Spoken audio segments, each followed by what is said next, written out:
Well, the Harry Ely I knew must be long dead. Um, what are we talking about? 35 years ago, is it? And as I say, he was 63 and very ill, or chronically ill. I'm kind of interested in other people with the same name. It dawned on me when I uploaded a video which will be controversial, and I talked about a by name. I think that's the correct term. Barbarossa, Redbeard Barbarossa, the Ottoman pirates went by one name. There were two of them, but they went by one name, which does kind of remind me of the alias Dick Oakley, among others, and the composite Desmond Oakley.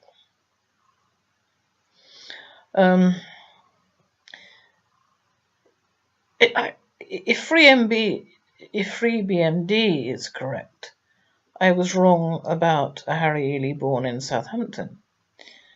There was one born in Bromley. Mind you, Bromley also comes up an awful lot in my research. It's not particularly difficult. Fiona's natural mother lived in Bromley. I still haven't been able to figure out why her birth certificate, I beg your pardon, death certificate, says that she was born in Margate. Anyway, there are still Harry Elys. I don't think I'm taking too much of a risk here, but not many. There are 5 listed on the online electoral roll, and I think I can reduce that quite easily to 3 maximum, since 2 of them lived in Newcastle on Tyne and 2 lived in the KT postal code in Surrey, Weybridge and Walton-on-Thames.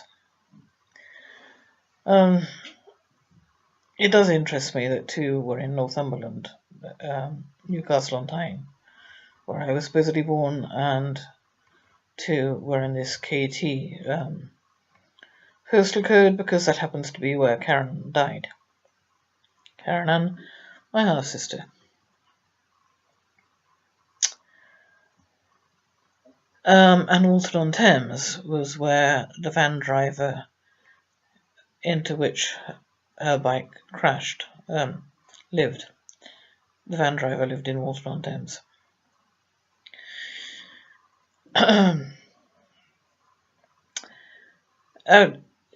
As I said, I ran out of patience for coincidence a long time ago. It doesn't take much, really, to figure out that Harry Ely was involved in some way, shape or form in the ring, of which everyone I knew, every adult I knew, was involved. Well, with the possible exception of my mother, I don't think she knew anything about it. Every adult man.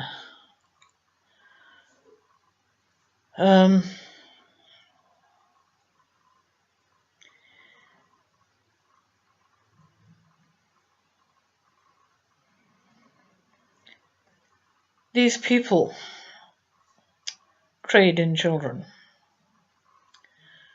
They, glossed it as a pornography ring. It was as a paedophile ring also. And these rings usually run drugs as well. You name it, they do it. They go where the money is. I doubt very much that Harry Ely and his very high security, very luxurious penthouse on the shores of Lake Geneva was, in fact, the sweet old man I thought he was.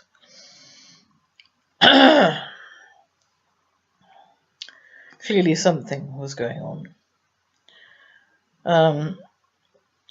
Before I came to my conclusion that perhaps I was having a job interview for a long-term carer. Before I reached that comparatively innocent conclusion, i.e. I would have stayed in Switzerland and my parents would have got my daughter. I still think that one works quite well.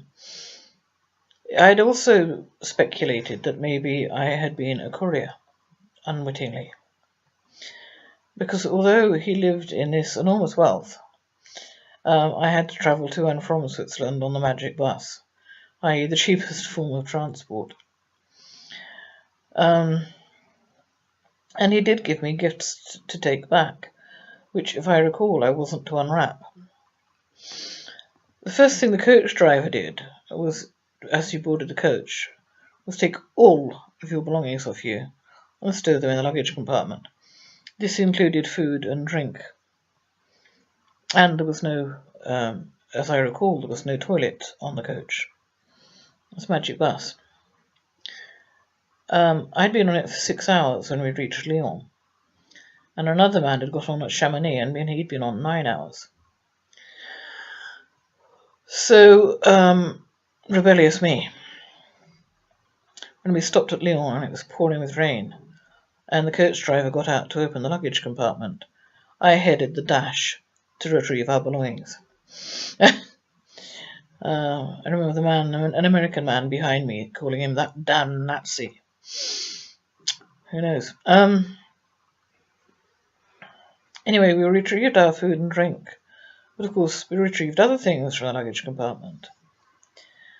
And it did occur to me at one time, and it was certainly talked about in Deadly Daddy, that perhaps I had interrupted some kind of... Lyon is a very nice little place for things to be trafficked. You know, they could be trafficked by about 3 different rivers. It's a centre for all kinds of travel routes. I think 3 different rivers converge there. Things could be taken by boat or whatever.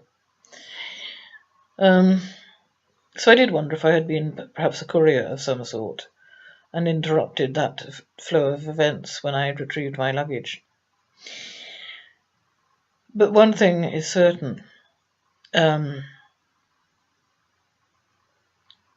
innocent was going on.